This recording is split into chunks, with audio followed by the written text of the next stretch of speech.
our previous district, so I was able to see firsthand the magic of Mike's classroom and the influence he has on kids every day. He is inspirational, he involves students in everything he does, and he wants students to lead the way.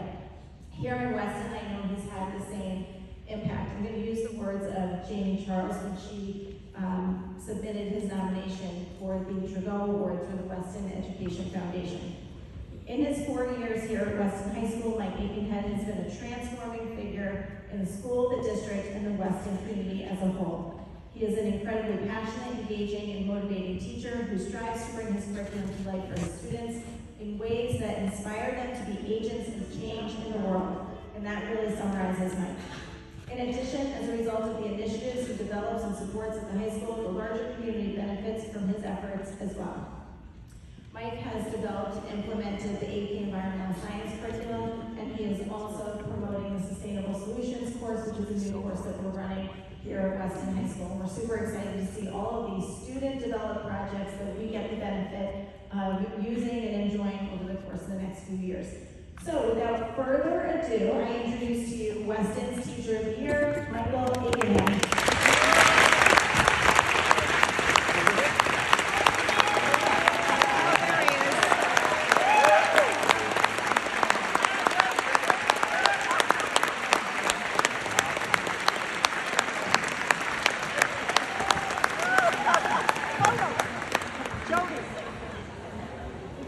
Recycle Mike instead of Mike Aitkenhead. All right.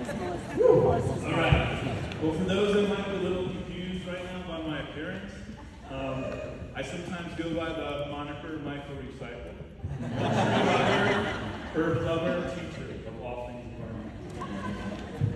So first off, I have to say thank you for this honor. It is truly overwhelming. But to our supreme leader, Lisa, where are you? There you are. I do not know what Jedi mind trick you used on me to get me to leave Staples to come here, but whatever manipulation you used, I thank you for it. To our Board of Ed, the administration, and all the support staff, I mean, thank you for always supporting me and trying new ideas and being creative in my teaching. Growth in our profession can't happen without it, but it's so rare in so many districts. To my fellow teachers, the way you inspire with the miracles you work with our children each day, truly extraordinary. And to my fellow science and technology gurus, I'm pretty sure when most of you heard that I was, being honored for this, your immediate reaction was like, Mike Aitkenhead got Teacher of the Year. Because that was pretty much my same reaction, right? But here's the thing, I've watched you guys for the past year very closely. I know I'm kind of introverted in the department, but here's the thing. I've watched your collaboration, your dedication, and your deep passion for your students. I've watched the leadership of our CIO, Jamie Charles, and all I can think to say right now is how incredibly lucky I am to perform my life's work in such a wonderful and supportive environment. I am blessed to be part of the Weston community, and I thank you all for this humbling recognition. But look, colleagues, I have a burning question for you, right? What the hell happened to our summer, man? Did it not go by too quick? I know they all do, but this one just seemed way too fast. So I thought, since in about an hour or so reality hits with our first PD, I thought I would take this moment to try and extend our summer bliss just a bit longer. So I would like to lead you in a meditative journey. Please close your eyes. Take a deep breath in and out. And I want you to go back to that most beautiful, blissful moment from summer. One that is free of any worries, concerns, or stresses. Maybe for some, it's poolside or on a tropical beach somewhere, sipping a delicious, merrily cold margarita. For others, maybe it's curled up in bed, binge watching your favorite Netflix show, or diving deep into your favorite book. But whatever it is, wherever it is, I just want you to go back there and be in that moment. And now imagine for a second, we could extend it. Imagine you just got a notification from Lisa That summer vacay has just been extended through Labor Day. Now hold on, that didn't actually happen, right? But just imagine, how awesome would that be? But let's take it to the ultimate extreme, right?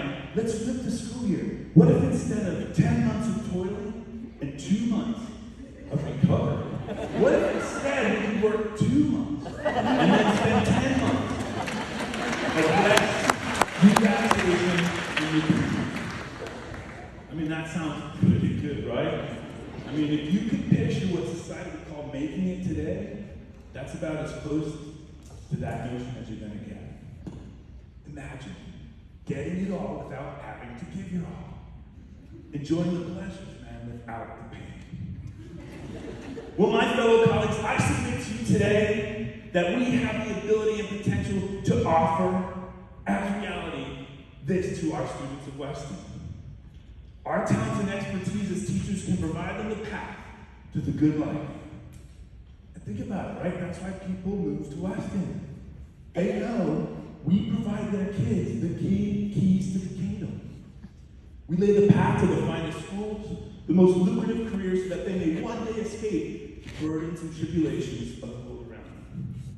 A key that opens the door to the ultimate life of leisure and pleasure. Because of the outstanding job we do of preparing them, our students have the unique privilege and opportunity, so rare in this world, to be able to choose if they will one day make this path of pleasure their own. The choice to pursue pleasure is within their grasp.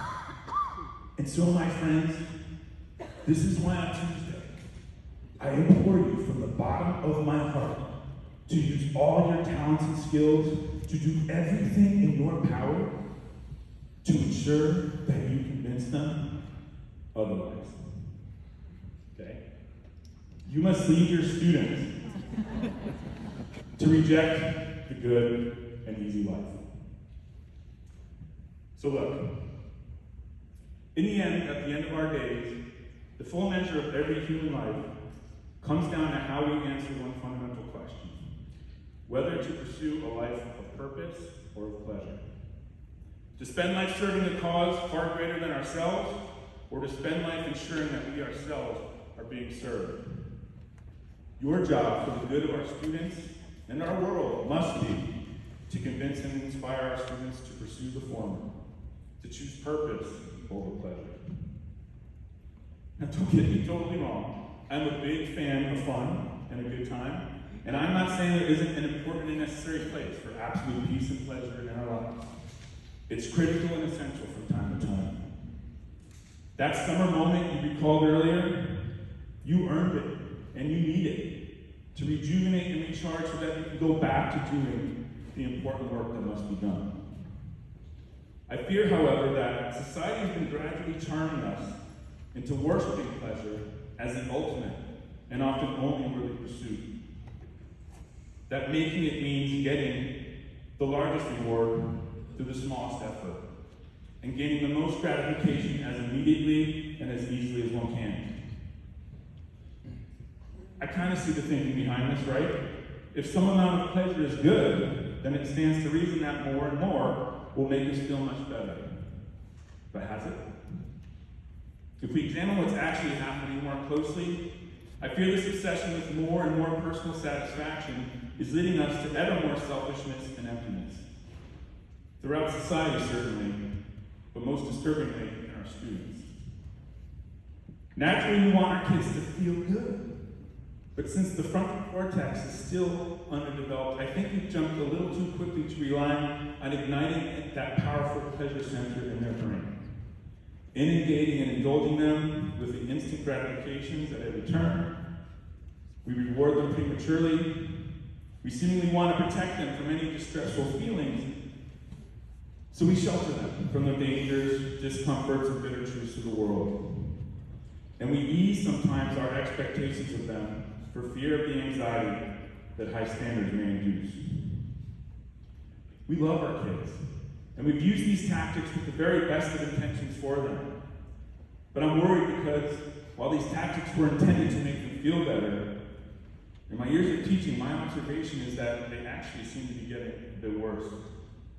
less resilient, more anxious, less hopeful, and more so. Now listen, I don't know, and I'm not saying that what I'm claiming here is the truth. It's a hypothesis, a proposition that I'm hoping might get you to think and consider about more deeply. But I'm kind of a scientist, right? And I'm making a pretty bold claim here, and as we all know, all good claims require some evidence. So as evidence of my claim, in addition to the decline in student well-being I said I've observed, I'd like to share something else I've been privileged to witness over the years. Something that has caused me to think that the current approach might be flawed. So each year, through B3, Builders Beyond Borders, I've had the chance to take a team of high school students on a service project in some remote, distant corner of Latin America. In these unfamiliar and uncomfortable places, the students are often forced to live in the worst accommodations they've ever experienced. Makeshift beds, cold bucket showers, non-flushing and clogging toilets, giant insects and spiders, and trust me, far worse. In unbearable heat or pouring rain, they're forced to work 6 to 8 hour days performing the most grueling and difficult work they've ever experienced. Mixing endless batches of concrete, hauling gravel, sand, or block up hills, building level after level after level of cinder block walls, or digging yard after yard of endless ditches. And for the entire trip, they're stripped of their phones and their electronics, and nearly every other traditional comfort and pleasure they have back home. These kids have never experienced more challenging living conditions and more difficult work in their lives. And yet, you know what I get to see on those trips? Through those conditions, I get to witness utter bliss, happiness, and joy. I see something emerge in these kids that has all but become a relic in many of our students' lives here. Contrary to the trend I see in so many students at home, these students are more resilient, less anxious, more hopeful, and less sad. Their anxiety is erased by confidence, their apathy replaced by determination, and their emptiness is made full again with self-worth and meaning. In foregoing their traditional vacations and all the pleasures that come with it, they attain instead something infinitely more valuable. They attain a sense of purpose. They find meaning in their actions and in their life. Not despite the challenges they face, but because of them. Not by asking less of them, but by asking more. If we love our students, and we do love them, we must push them and drive them to find their meaning and purpose and to become their very best versions of themselves. Offering them empty accolades or limiting their expectations may help them cope in the moment, but long term I fear it ultimately leaves them feeling empty and powerless. Instead, we must force them to persevere through their feelings and their challenges, and we must challenge them with seemingly insurmountable tasks. They will hate it as they're doing it. They will hate us for making them do it. Trust me, I know. But if they understand the purpose of their struggle, and if you allow no other outcome other than for them to persevere through their challenges, then you'll become for them that teacher who has forever changed their life. Our students are incredible, but by its very definition, incredible does not and cannot come easily. And our job as educators is to make our students embrace that uncomfortable fact, to invite and welcome the difficult and challenging endeavor, to realize that the hard and challenging life is the good life, one full of meaning and purpose. Our students deserve to feel full again, and for their sake, we owe it to them to ensure that they embrace the challenging and the hard. But for the sake of our world, colleagues, our students not only should do this, but they must. If we look around at the world today, I'm not going to say that these are necessarily the worst times ever in all history, but when we see the very foundation of our democracy being shaken, or as we watch the life support systems of our earth in stark decline, I'd say we have some very real and some very challenging problems in need of answering.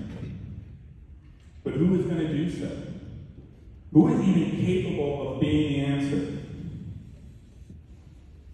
I have done the math.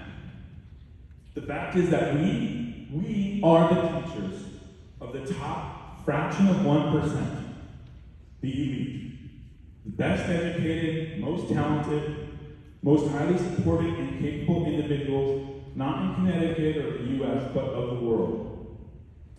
We provide our students unparalleled tools and resources to unlock the door to any possible future that can be imagined. But what will they choose to do when given these gifts? Well, if they listen to society and do what is generally expected of them, they, like most of their predecessors, will use their capabilities and influence to fulfill a life of self-gratification and pleasure. They'll use their gifts to shelter themselves from the imminent dangers and ugliness of the world that lurks outside of their beautiful, protected bubble. And like most people in the world, they'll go to sleep soundly by believing the notion that there must be, will be, someone out there, some brilliant and capable and benevolent Savior who will rise up and make it all okay for them again. But here is the essential and unsettling truth. There is no Savior out there. And the reason is because the Saviors are right here. They are us. We are the world's rescue. The ones most capable, of course, of facing and addressing the big problems of the world are our students, the students of Weston. They are the answer. If they are not the ones to do it, if they do not stand up to conquer these challenges, who else do we honestly think can or will? Our students are the answer to a better world, and in building that better world, they will find fulfillment, meaning, and purpose in their life, the genuinely good life. But this better world, none of it is going to happen unless our students choose to make it. Our world needs us to first provide the knowledge and skills so that our students have the ability, so that they can be the world's answer. And we do an extraordinarily good job of providing those skills and that knowledge. But that's not enough. More critically, our world needs us to inspire our students to believe that they must be the answer. So that when they don't then go out, apply the gifts we've given them, and build that better world. Purpose or pleasure? You all here today chose to be a teacher. And in so doing, you chose to pursue a life of purpose. This year, fulfill that purpose and guide your students towards choosing the same. We have a big job to do, Weston, so let us get it done. Thank you again for this tremendous honor, and good luck in the year to come.